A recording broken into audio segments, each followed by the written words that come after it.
Hello folks, Dick Fairburn here. Today I want to talk to you about shooting stances.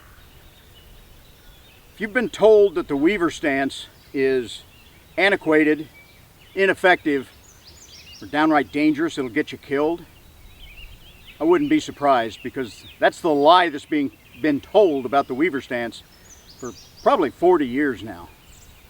It's not right.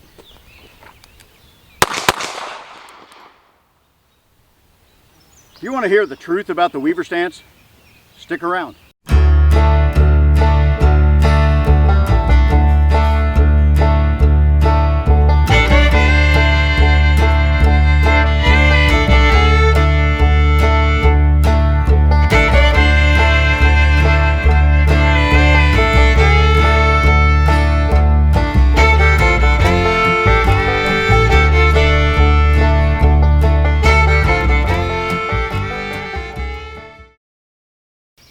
The Weaver stance was invented in the 1950s by a guy named Jack Weaver. Imagine that.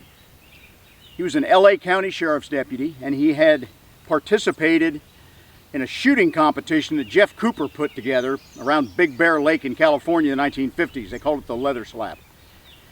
And all kinds of shooting were mixed together to kind of see what would work.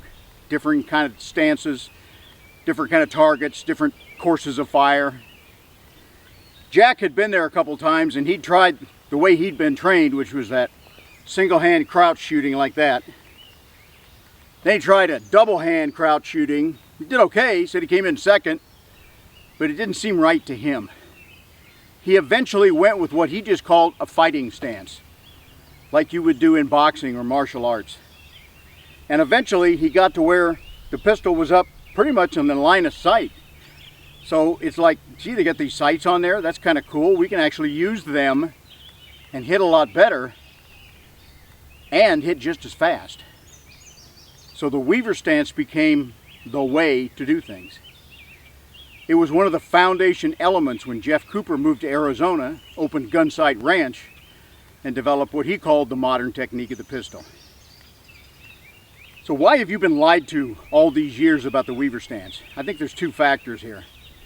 First of all, an awful lot of people didn't like Jeff Cooper. Some of them outright despised him. But the shooting techniques we see, the shooting skill levels we see in USPSA competition, IDPA, all comes from the developments of Gunsight Ranch under Jeff Cooper. I went there in 1981. I was first trained through a part-time police officer's shooting school, where I was taught knees bent, isosceles, arms out straight, kind of at eye level so you can catch the sights at distance. So that's the way I was taught to shoot. A couple years later, I went to firearms instructor school at the Illinois Police Training Institute.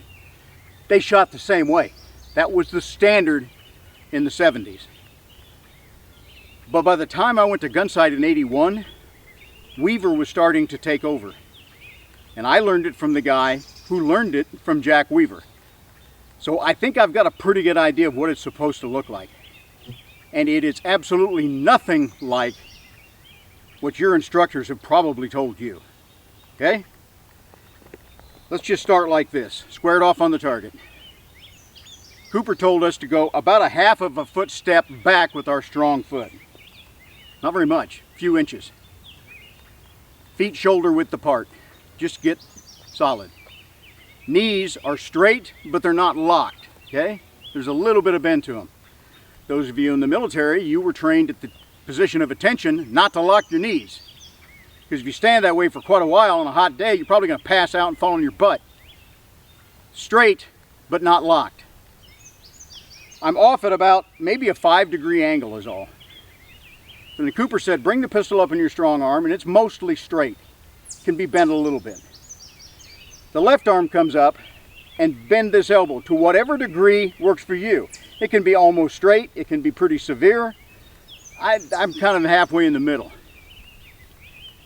What you do when you play with that left arm, you're going to see as you move that elbow, you pull with this hand. And if at the same time, if you push with your right hand, you've got some isometric tension there. You can do it to the point that you will shake. That's too much. Back off a little. Okay? Very, very shallow blading. I'm basically square with the target. If you've boxed, if you've done martial arts, this is their fighting stance. Slightly favoring your strong side, ready to defend, ready to attack. It's no different, folks. But here's what you've probably been shown. Here's what an instructor tried to teach me about the Weaver stance after I'd learned it from the people who knew. He said you go a little bit wider than shoulder width. You step back about a full step, like this. Now I'm bladed at a 30 to maybe 45 degree angle to the target. And then that same bent left elbow or bent weak side elbow, push-pull like that. But he told you the reason you didn't want to do that, this was in a police training school. He said if you do that, your body armor covers the front of your body and a little bit to the sides. But if you blade yourself like this Weaver stance tells you to, you've exposed the side of your torso. So those bullets are going to go in, they're going to double lung you. They're going to kill your ass. But that's not the Weaver stance. This is the Weaver stance. Torso to the target. Very slight turn towards my strong side. I don't think those people were deliberately lying to you. They're probably just telling you what they have been told by their instructor's instructor. Remember when you were a kid and you started a story up in the front of the kindergarten classroom and everybody whispered it to the neighbor and it whispered and whispered and whispered. Got to the back, the story was completely different than the way it started, wasn't it? That's the Weaver stance, and that's how it's been presented to 99% of the shooters who are alive today. Wrongly. Okay? I'm squared to the target, I'm a half step back, shoulder width apart, and I'm ready to engage the target.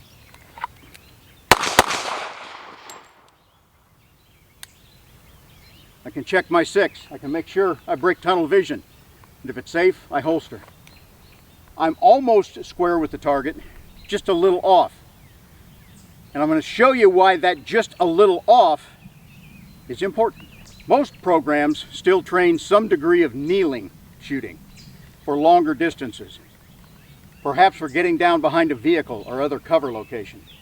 Okay, if I'm isosceles with my arms out straight, when I go to kneeling, I haven't really gained anything. But if I'm Weaver, I just bring this elbow down, same grip essentially, down, I'm rested, and now I can shoot much better, with much better accuracy than I can like this. So the Weaver is a system. It works for kneeling, it works for standing. What about with a long gun? Patrol rifle. Very, very common in law enforcement today. If I'm squared off with my target, totally squared off with my target, I have to really fight around to get that over there. I almost have to collapse the stock all the way down to shoot straight out ahead of me when I'm shooting squared off on an isosceles stance. And even if I am squared off, I've still got this elbow bent. You're going to have to go way the hell out here. And that's why you see people shoot like this when they're shooting long guns and they're traditionally in that isosceles stance. The Weaver fits, slightly bladed, bent elbow. I'm ready to go standing or kneeling. I don't have to adapt my stance to different weapons or different shooting techniques. To me, that's the power of the Weaver stance. This doesn't need to be a long video. I think I've explained it. Put your questions in your comments below. I'd like to take a little time to do a little business. First of all, shameless plug for my book, my second book, Building a Better Gunfighter. I have a number of these in paper copy. They are still available on either eBay or on my website at dickfairburn.com. The first book, Police Rifles, is no longer in print. But both of these will soon be out in an ebook format, so you can pick them up that way. I would also like to ask you to please subscribe, ring the little notification bell, and if you like what I'm doing here, give me a thumbs up. That's what helps grow this channel. That's what helps develop more content for you that are interested in what I want to do. So I appreciate it if you could buy the book, if you can subscribe, ring the bell, and give me a thumbs up. Thank you very much. Okay, we got them both here now. You ready? Bud got one. Ginger got one.